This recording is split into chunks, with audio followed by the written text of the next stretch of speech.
attention. Cut the lights. This is it. The night of nights. And oh, what heights we'll hit.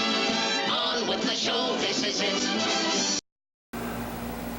Hey, this is Goose on with the show, here to bring you another film that I saw this weekend, a new film that came out called White Boy Rick, and it's an interesting film. It's based on the real life misadventures of Rick Wershey Jr., a teenager in the mid-'80s who ends up becoming the youngest drug dealer, drug kingpin, drug informant in the history of the United States. And it stars Matthew McConaughey and Jennifer Jason Leigh, and it's an interesting film based on that. And basically, McConaughey's character, Rich Wershey Sr., he sells guns illegally and legally, trying to make ends meet to help support him and his two teenagers. And Wershey Sr. Tries to keep it all together and tries to keep everything on the down low without trying to get his kids involved. And unfortunately, Wershey Jr. wants to help out the family, try to keep everything together. He ends up becoming involved in basically the underworld, the drug underworld of Detroit, Michigan in the mid-'80s. What ends up happening, he becomes a drug dealer and he ends up becoming an informant, and he works his way up the line in the criminal underworld. Now, I know I've given you a part of the plot, but it's an interesting story to watch. It's interesting to see how this teenager goes from being this small, just drug dealer to moving his way up into the organization. A lot like the mob and how the mob works in certain aspects in any criminal organization. But it's this part of the film that's very, very interesting, very intriguing, and creates a lot of the tension that goes on in the film White Boy Rick. Matthew McConaughey does a great job of playing the father who's trying to stay informed. He's trying to do his thing, but trying to keep everything together with his family, finding out things at the last minute, which a lot of parents do, and he ends up becoming this confused father who just doesn't understand what's going on.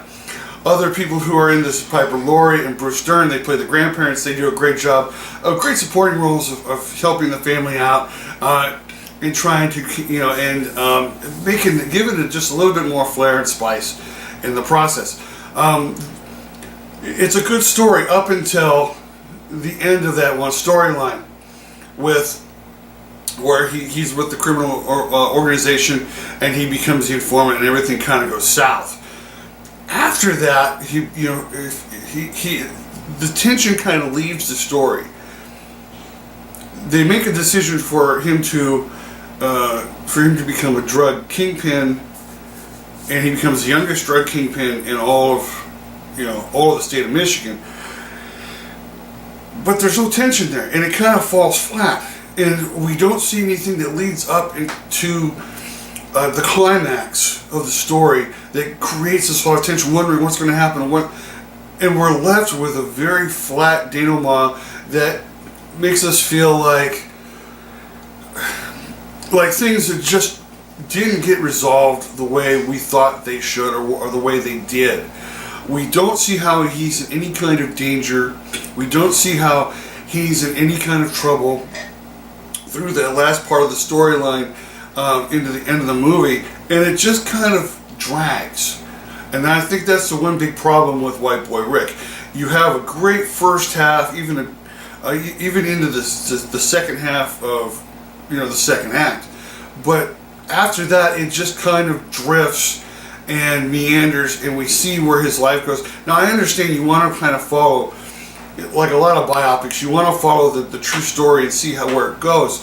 But without the tension, we just kind of sit there and it just kind of goes nowhere. And so, with that part of the story, that's where it kind of falls for me.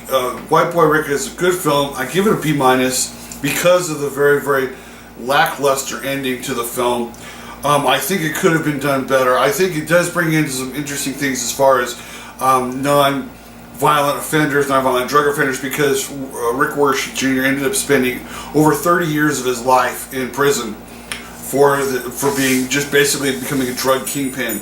And I think that it's a good story. It brings along something really well for us to think about. But I really believe that the third act could have been done much better, given us some great tension, and made a better climax of it. Like I said, White Boy Rick is a good film. I give it a B-, but from there I think that it could have been just a little bit better. I'm Goose Scott with On The Show. If you like the video, give us a big thumbs up. Subscribe down below. Hit the bell for notifications as I put out new videos all the time. And until then, go catch a show.